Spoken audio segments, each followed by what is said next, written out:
Good evening, welcome to Central News for Tuesday the 10th of September. I'm Hilary Entwistle. This month marks the start of Alzheimer's Awareness Month. Many events and educational campaigns will be happening in the Waikato to see people better educated and better equipped to support those diagnosed with the disease. There are over 48,000 people with dementia in New Zealand. The disease occurs as a result of physical changes in the structure of the brain. These changes go on to affect memory, thinking, behaviour, personality and emotion.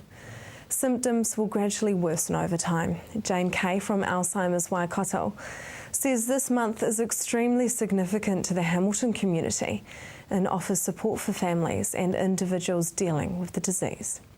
It's so important to get the awareness out there when you think that nearly 50,000 people in this country have it and so many people have no understanding of this illness. New telemedicine video conference equipment is being trialled in Opotiki to reduce how far and often patients have to travel to see a doctor. Health Minister Tony Ryall launched the initiative on Wednesday last week, along with East Coast MP Anne Tolley, who streamed live from Wellington using the new video technology. Tony says in the past, if people needed to see a GP in Te Kaha, they had to wait for an appointment or faced a long drive to Opotiki, as their GP was only on site a few days a week. The technology will allow nurses at the Opotiki Healthcare Centre to consult with doctors at their homes after hours or with the emergency department at Whakatane Hospital to determine if a patient can be safely treated in Opotiki or should be transferred to Whakatane Hospital. Now for our region's weather for Wednesday, Hamilton rain developing with a strong northwesterly. Your expected high is 18 and an overnight low of 11. Tauranga, your Wednesday will have rain developing with a strong northwesterly. Your expected high is 18 and an overnight low of 2. Just ahead, shark finning in New Zealand.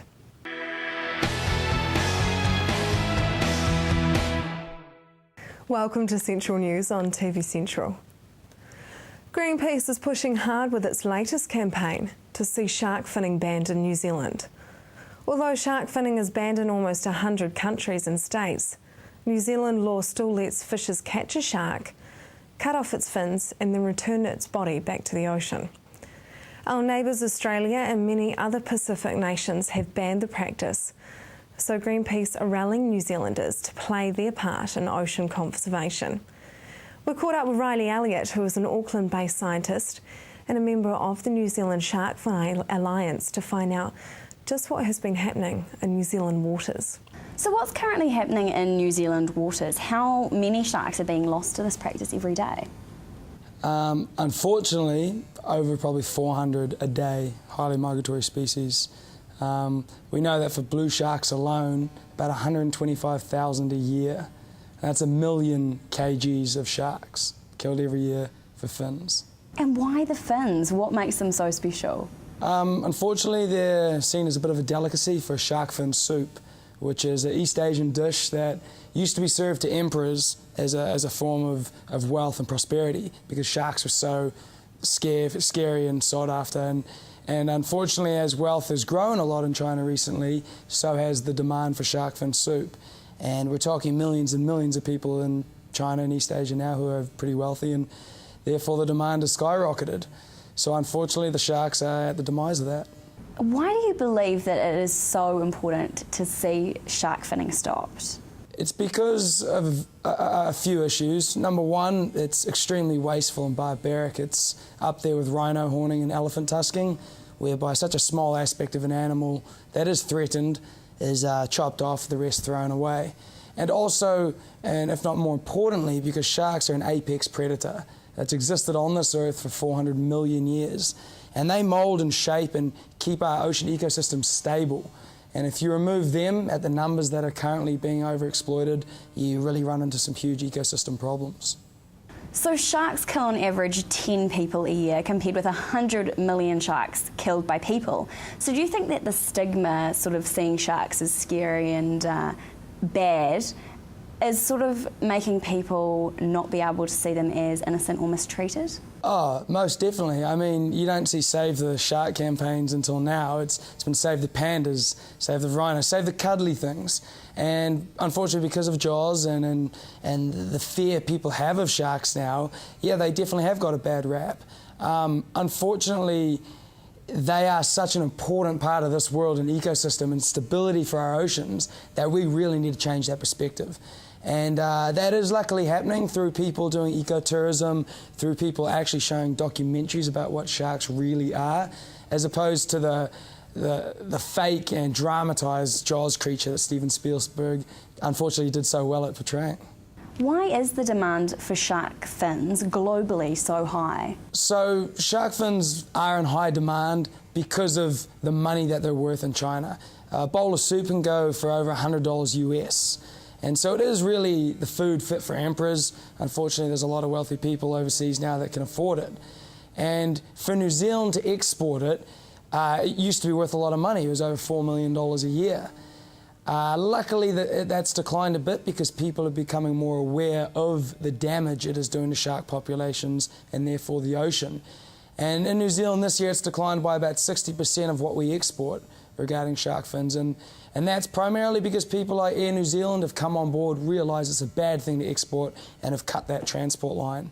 And what we really want to see is the government to step up and stop this from the source, like 100 other countries around the world have, all of our neighbours have, and ban what is a barbaric and really not a very economically valuable trade in New Zealand anymore. It only accounts for 0.03% of our fishing industry, which is $1.6 billion.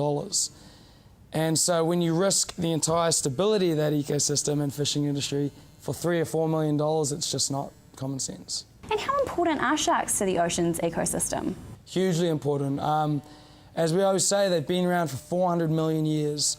They've crafted, they've kept stable, they've created evolution of fish species, maintaining healthy fish stocks. And if you remove that top predator, you have that cascade or domino effect all the way down.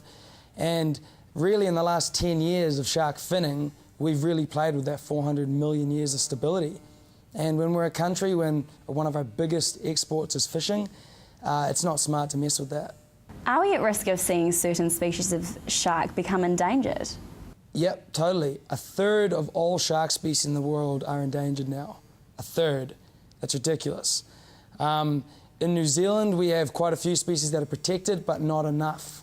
The basic problem of this is that we have no data on these species that live far out to sea. All we know about them really is how many of them we catch a year, but we have no idea what that effect is of that catch on their sustainability, on their populations.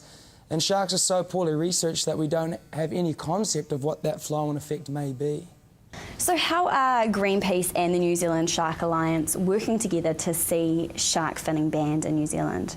Well, Greenpeace is one of the NGOs that's come under the umbrella of the New Zealand Shark Alliance, along with a number of other NGOs, and basically through collaboration and effort together, we're trying to lobby the government to get real with this idea, create awareness to the public is the major outcry we're trying to do, because every New Zealander that becomes aware of this is disgusted and cannot believe that the government allows this finning trade to occur. If you would like to support seeing shark finning banned in New Zealand, please sign the petition at newzealandsharkalliance.org.nz. Coming up next, cycling the streets of Vietnam.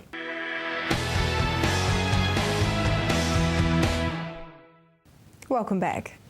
18 cycling enthusiasts have just returned from a trip to Vietnam, which saw them cycling 350 kilometres to raise funds for Kiwi kids.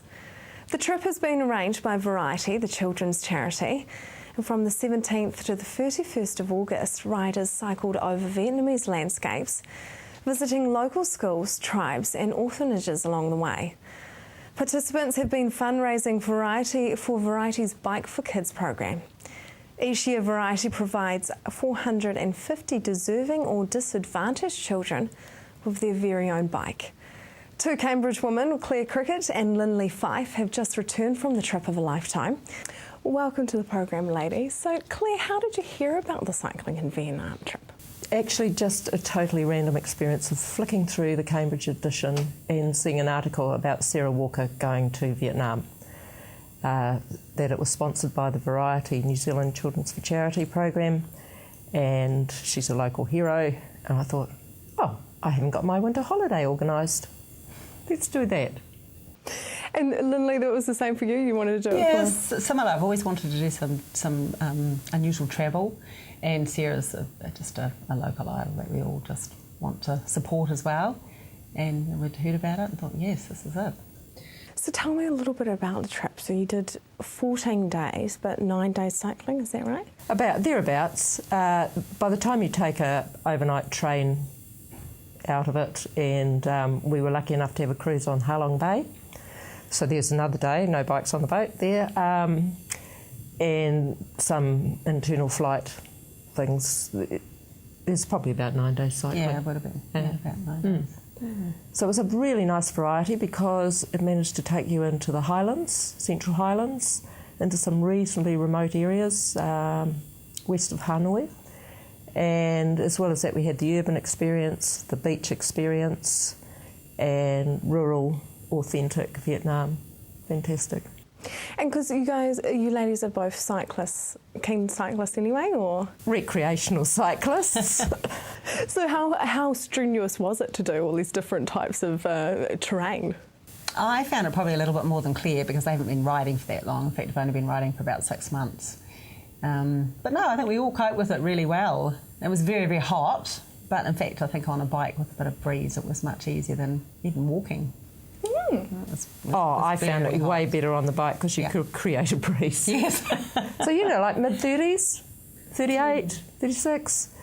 Our longest day was about 95 k's, 96 k's, which included a massive downhill. So there was great breeze involved in that. Very hot. The hottest thing was actually standing still. Really? I mean, because that is very warm at the best of times, let alone doing strenuous exercise. So Sarah Walker's actually, she organises it and takes the course, is that right? No, she's the sponsored celebrity leader.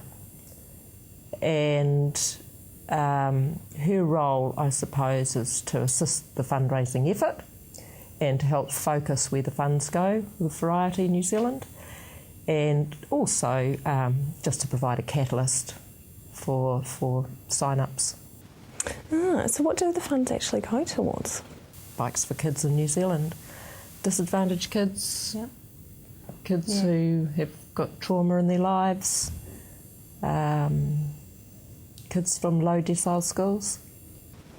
Why do you think it's important that we do give these children bikes? It's not something in New Zealand we all grow up with. If we can't have a bike, I think there's a bit of a problem in society if we don't all have bikes for children's health, for their health and well-being, for them to get to school, sports. What do you think? I think a bike's a magic thing for a kid to have. It provides that little bit of independence, great skills, enables them to join in, sets them on a pathway to exercise and be part of society. It's fantastic. So how did you go about fundraising for the trip? It's pretty easy, really. In the end, we went online. We all went through our Facebook pages pretty much. It was the easiest way to do it. Friends and family and work colleagues, etc., joined in and helped support us. And how much did you raise? What was the total? In the end? Well, it was about over 13,000 all up. That's with the combined effort of all the folk on the tour. Lindley, I think you're over 1,500 and I'm Something close like to 1,000. I think there's about $200 a bike plus helmet. So collectively, and when we buy our own fare, we personally put in $500 ourselves. So if we take all of that, I reckon there's probably 70 odd bikes coming to kids in New Zealand who otherwise wouldn't have a bike. That's pretty amazing, isn't it? So, bikes aside, what was the most memorable part of the trip? Oh, lots of them, lots and lots of memorable. The people for me, I just think the people were just, the Vietnamese people are beautiful. They're just so friendly and calm and forgiving, beautiful people. Yeah, I agree with that. I think the food, the diversity, the smells, the cooking, cuisine, they have such a rich history and such a difficult history that it was quite insightful to see a people that, about 90 million of them, coexisting in a very respectful way amidst all that chaos. It kind of works. It's a wonderful society, actually. I'm staggered how respectful it is. So I suppose is cycling around the streets of Cambridge a little bit not boring, but doesn't really live up to the expectations anymore. It's a little bit boring, isn't it? Probably more dangerous cycling in New Zealand than it is in the streets of Hanoi. Really? Oh, look, it's amazing how cyclists, motorcyclists look out for pedestrians and bicyclists go round them. It's like water, just people go round. Wow. Yeah, the no rules apply, don't they? And it works exceedingly well. Thank you very much to the both of you for coming in. It sounds like an amazing trip. Coming up next, recognising our youth.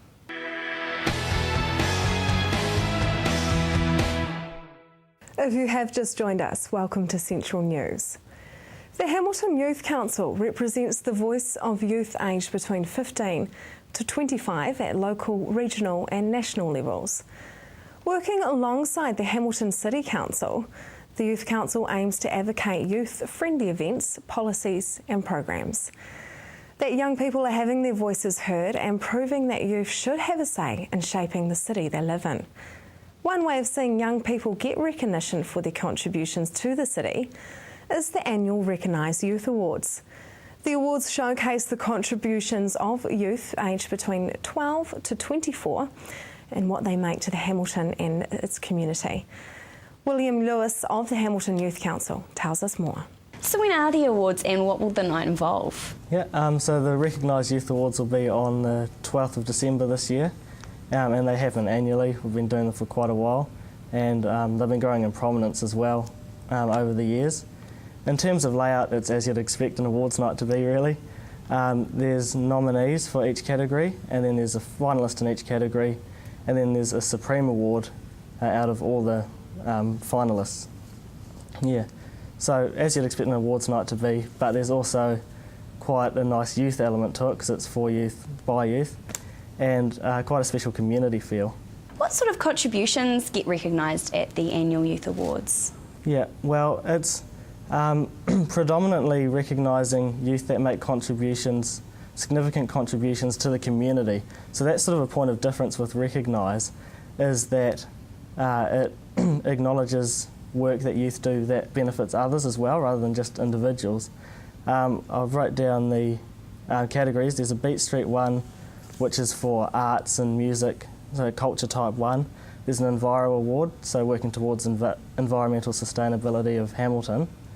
There's a Kia Kaha Award, which is overcoming adversity or life challenges. An innovation one, so like entrepreneurship type thing, which is quite cool. Youth for Youth, so positive youth leadership. There's an individual award for community involvement, like volunteer work, that sort of thing. And then there's a Dream Team one, which is the same as that, but for a group. Why do you think that the Recognise Youth Awards are such an important event for young people in our region? Well, I suppose they're quite important. It's quite nice, like I said, because it's quite a special niche, it acknowledges a lot of work that people do that otherwise doesn't get acknowledged, perhaps goes under the radar. And also there's something quite special about sitting there with so many amazing youth around that do fantastic things for our city. And putting it all together like that, you can really see the cumulative effect that all these people have in our direction. And shows the tangible difference that we can make. How can people be nominated and what are the rules around nominations? So anyone can nominate someone between 12 and 24 years of age, and the easiest way is probably just to go onto the Hamilton website, so hamilton.co.nz, and just search Youth Council or Youth Awards, and you just fill out an online application form. You need a referee that's over 18, And other than that, you just fill it out, or alternatively you can get a hard copy from next week. They'll be available level 4 of the council buildings. And you just fill it out, then we go through the selection process with an independent sort of judging panel, and yeah, that's it. Now, as a member of Youth Council, you often make regular submissions to the Hamilton City Council, so can you tell us a bit more about that? Quite enjoy that personally. Submissions are a really good way of sort of explicitly signalling to council issues that are of a particular importance to our young people or affect young people.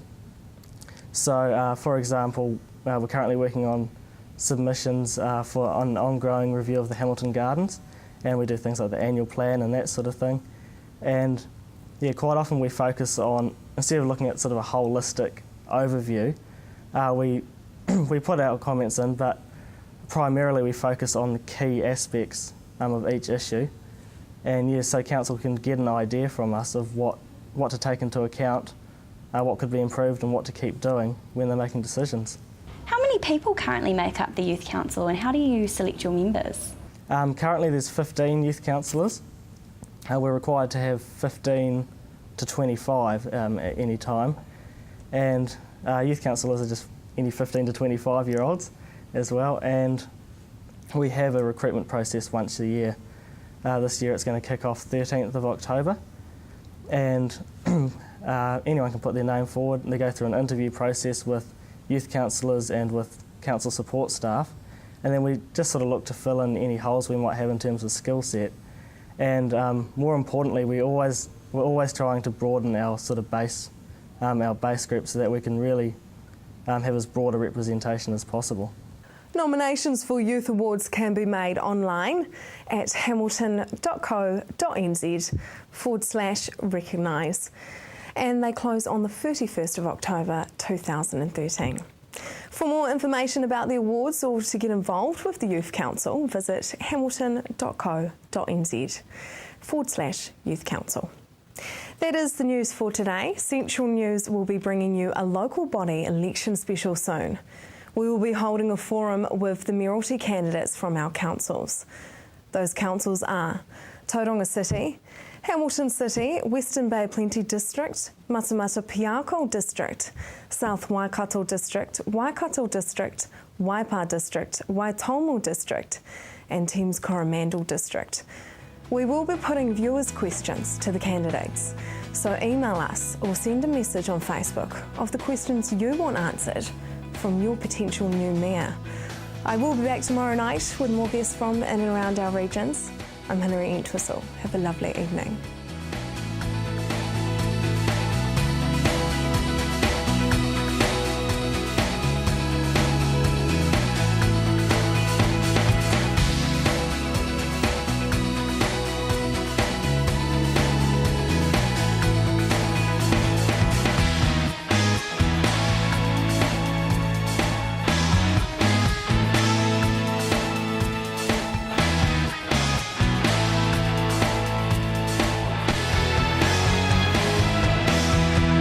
This has been an Alpha Media production, a division of Television Media Group. Supporting local content so you can see more of New Zealand on air.